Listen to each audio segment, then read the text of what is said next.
All right, folks, we are halfway through the hydrocarbons, and now we're ready to learn about the alkenes, or the double bond daredevils, okay? So they're led by the charismatic propene patriarch, and they're all about their double bonds and using them as concealed weapons to launch any kind of surprise attack against any other family at once, okay? So it really does cause reactivity, and those double bonds can break, creating even more diversity in organic compounds, all right, folks? The functions are, of course, numerous, just like every other organic compound we saw. We see them for detergents, rubbers, plastics, gasoline.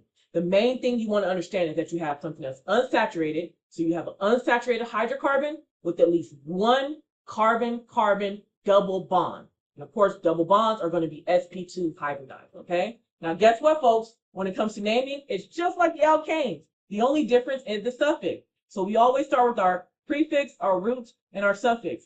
The suffix here is going to change. Instead of being ending in A and E, like we saw before with the alkanes, now we're going to end in E-N-E, which is going to be the alkenes. Okay, folks? So just keep that in mind. Another thing is you must put the location of the double bond in the actual name as well. So when you're done with your actual root of it, and you have your double bond, so you have your root pent, for example. Let's just do this. If we have 5 carbons, we see the double bond here.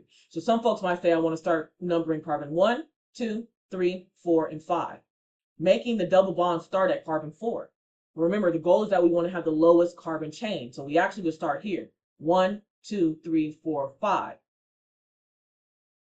Okay? And so I can put a location in front of this name, since it's 5 carbons, and put a 1-pentene. So the root kind of changes a little bit as well, because you want to put the location there.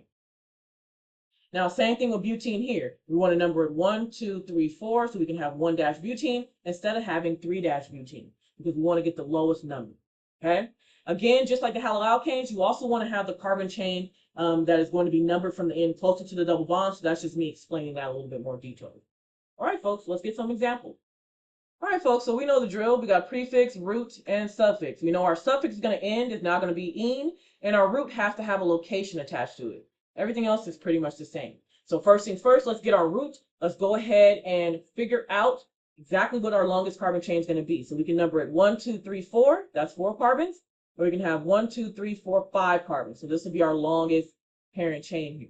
Now, how do we number? We number based on the double bond. So we're going to be numbering here 1, 2, 3, 4, and 5.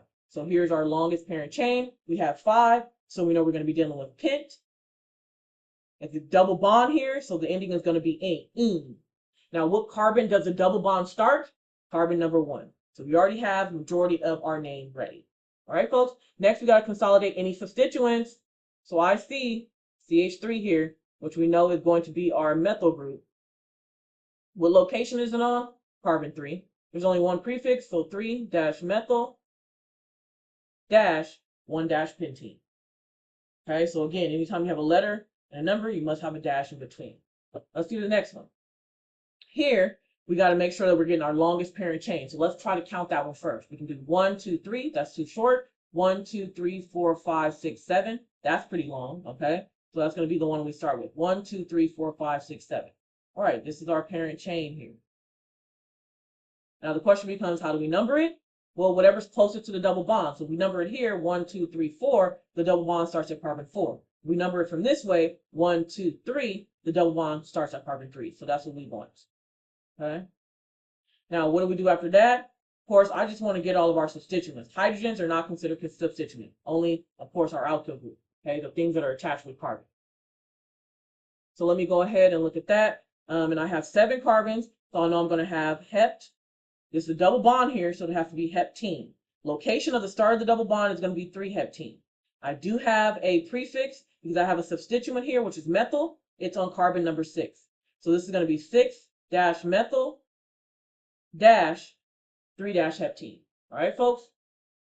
So as we discussed, when a molecule has 4 or more carbon atoms, isomers can form. And we know that isomers are compounds that share the same molecular formula, but have different properties due to variations in the arrangement of atoms. So among these are the stereoisomers, and they have the same atomic connectivity, but differ in the spatial arrangement of their groups. Now, we talked about optical isomers or enantiomers, and of course, structural isomers when it came to alkanes. But in the context of alkenes, we specifically focus on geometric isomers, okay, or cis-trans isomerism.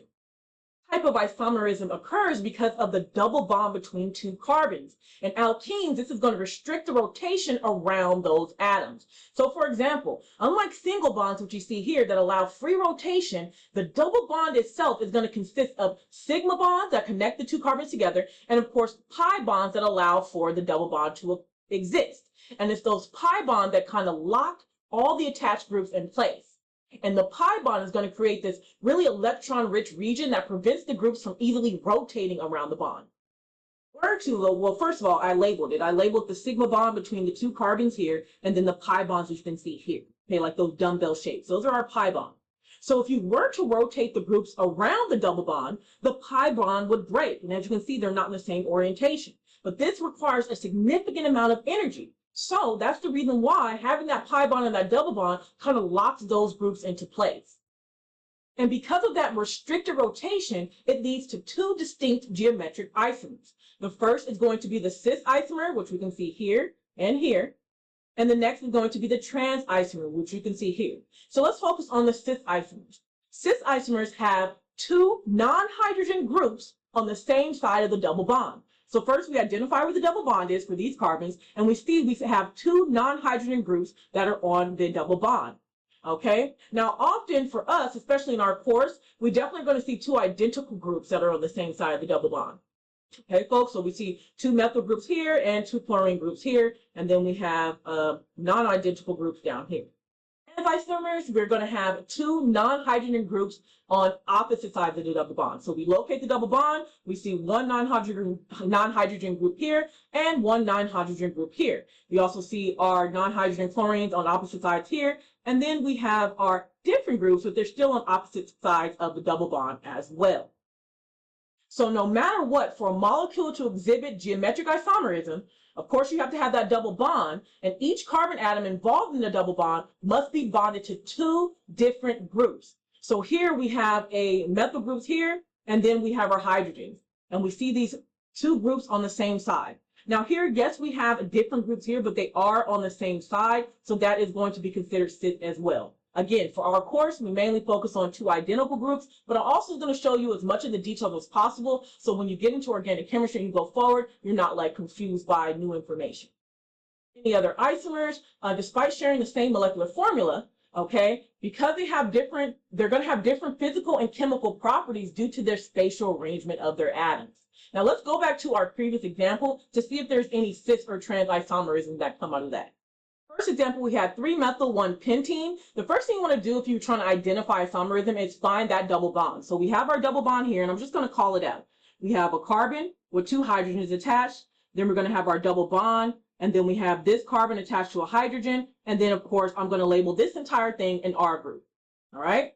And so when we're thinking about isomerism, when we ask ourselves, does this exhibit cis or trans isomerism? We know we have to have two distinct groups. So we have hydrogens, right? But we only have one R group here. If we had another R group, then yes, we can say this is cis isomerism. But because there's three hydrogens here and only one distinct R group, that does not qualify. So this is definitely not cis or trans. It does not exhibit geometric isomerism. Now let's look at our next example, 6-methyl-3-heptene. First, let's figure out where our double bond is. So we have our double bond here, carbon, double bond to carbon. We have an R group here, we have an R group here, and then we have hydrogen and hydrogen. This does exhibit cis isomerism because we have two R groups on the same side. Again, sometimes the R groups are identical, which is mainly what we're going to see as far as our actual exams or tests. But here our R groups are different, no matter what they are on the same side. So this can be considered cis isomerism that we're looking at. And so as you go up higher in organic chemistry, you'll know that you actually can write out cis-6-methyl-3-heptene as your full naming for this. Now for our course, we will not be doing cis or trans naming, just like I said before, but when you get into organic chemistry, yes, you're going to be probably required to start naming with cis or trans. So just keep that in mind.